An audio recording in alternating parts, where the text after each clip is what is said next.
بسم اللہ الرحمن الرحیم۔ السلام علیکم خواتین و حضرات۔ قرآن مجید رمضان المبارک میں نازل ہوا اور پہلی وحی کے ساتھ رسول اللہ صلی اللہ علیہ وآلہ وسلم نے اپنی نبوت کا اعلان فرمایا، اور یوں رمضان المبارک مسلمان قوم کے اور اس امت کے ظہور کا، اس کے اعلان کا، اور اپنے ہاں مروجہ اصطلاح کے مطابق کہا جا سکتا ہے کہ اس امت کی ولادت کا مہینہ ہے، جس دن یہ امت اس دنیا کے اندر باقی اقوام سے ممتاز ہو کے لا الہ الا اللہ اور محمد الرسول اللہ کے اصول کے اوپر ممتاز ہوئی، الگ ہوئی، اپنے الگ تشخص کے ساتھ کھڑی ہوئی۔ اور اس مہینے کی یہ بات مجھے ہمیشہ اپنے جنم کی یاد دلاتی ہے، اور اس کے ساتھ اس مہینے میں ہی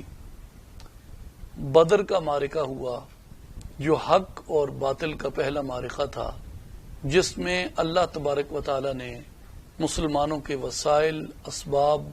کی کمی کے باوجود مسلمانوں کی مدد اور نصرت کی اور مسلمانوں کو فتح یاب کیا۔ تو حق و باطل کا پہلا معرکہ بھی اسی ماہ مبارک میں ہوا،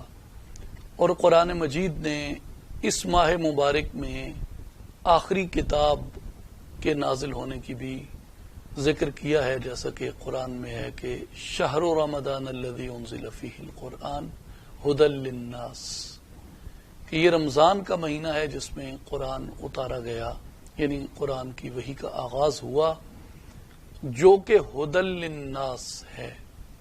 عامۃ الناس کے لیے ہدایت ہے۔ یہاں ہدایت عام فرمائی، لیکن جس وقت آپ قرآن مجید کو اس کی مصحفی ترتیب کے ساتھ پڑھتے ہیں، جو کہ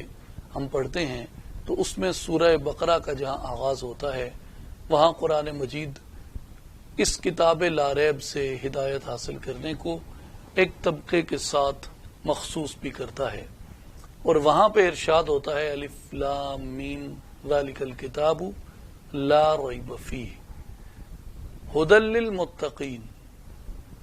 کہ یہ وہ کتاب ہے جس میں کوئی شک اور کوئی شبہ نہیں ہے، لیکن یہ ہدایت بخشتی ہے متقیوں کو۔ اس لیے کہ جب بندہ دائرہ ایمان میں آ جاتا ہے، اعمال اختیار کرتا ہے، ایمان لاتا ہے، تصدیق بجا لاتا ہے، تو تقوی اس کے دل میں داخل ہوتا ہے۔ اور تقوی کی ایک اور بھی نشانی بھی ہے، اور تقوی کی بعض نے شرط بھی لکھی ہے کہ اللہ تعالیٰ ایمان والوں کو مختلف طریقوں سے آزماتا ہے،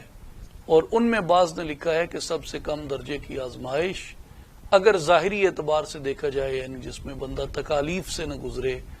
ظاہری مشکلات سے نہ گزرے، جہاد سے نہ گزرے، بھوک سے نہ گزرے،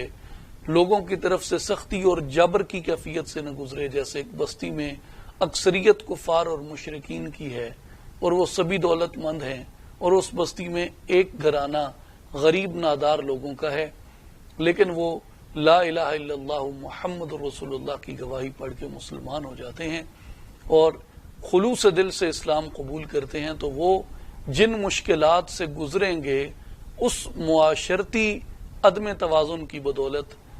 وہ مشکلات بھی ایمان والوں کا امتحان ہوتی ہیں، اور جو ان میں استقامت سے کھڑا رہتا ہے وہ اس کے تقوی کی نشانی بھی ہوتی ہے۔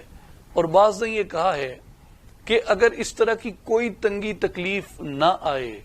آپ کسی قحط سے، کسی وبا سے، کسی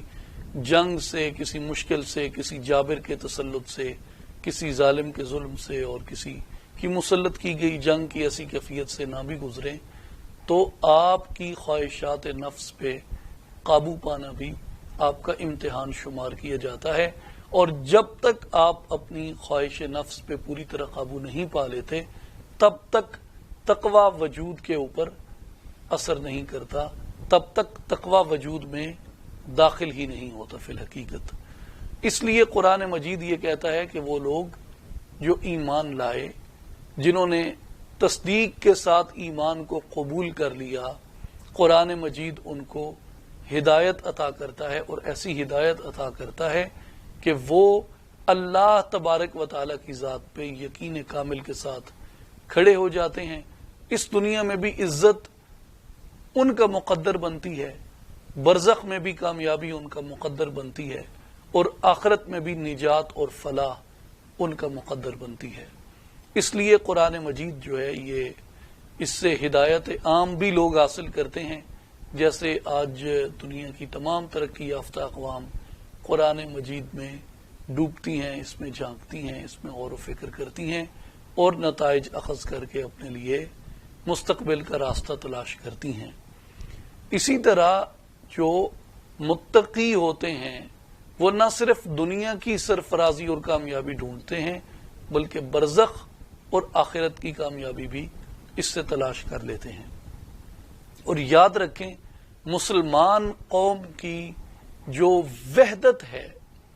جو ان کی، آپ اس سے بھی اگر زیادہ قابل فہم لفظ ہے، جو زیادہ معنویت رکھتا ہے، وہ یکجہتی ہے، اتحاد ہے امت اسلامی کا، اس کی جو بنیاد ہے وہ بھی قرآن حکیم ہے۔ اس لیے کہ اللہ تعالیٰ نے قرآن مجید میں ارشاد فرمایا ہے وَاعْتَصِمُوا بِحَبْلِ اللَّهِ جَمِيعًا،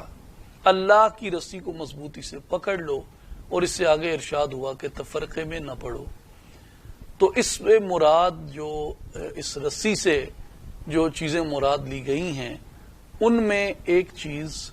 قرآن مجید ہے جو بنیادی ہے۔ اگر یہ امت قرآن پہ جمع ہو جائے تو اس امت کے اندر یکجہتی اور اتفاق ہو سکتا ہے، اس لیے کہ رسول اللہ صلی اللہ علیہ وآلہ وسلم نے اس قرآن کے اوپر اپنے غلاموں کو، اپنے امتیوں کو، اپنے کلمہ گوؤں کو، اپنے صحابہ اور صحابیات کو جمع کیا۔ یہ قرآن تھا جس کے احکامات ان کے دلوں کو جلا بخشتے تھے۔ امام ابن حبان نے صحیح ابن حبان کتاب العلم میں روایت کیا ہے کہ رسول اللہ صلی اللہ علیہ وآلہ وسلم نے فرمایا کتاب اللہ حبل اللہ من اتبعہ کان علی الہدا ومن ترکہ کان علی الضلالہ۔ رسول اللہ صلی اللہ علیہ وآلہ وسلم نے فرمایا کہ قرآن مجید کتاب اللہ اللہ کی رسی ہے، جس نے اس کی اتباع کی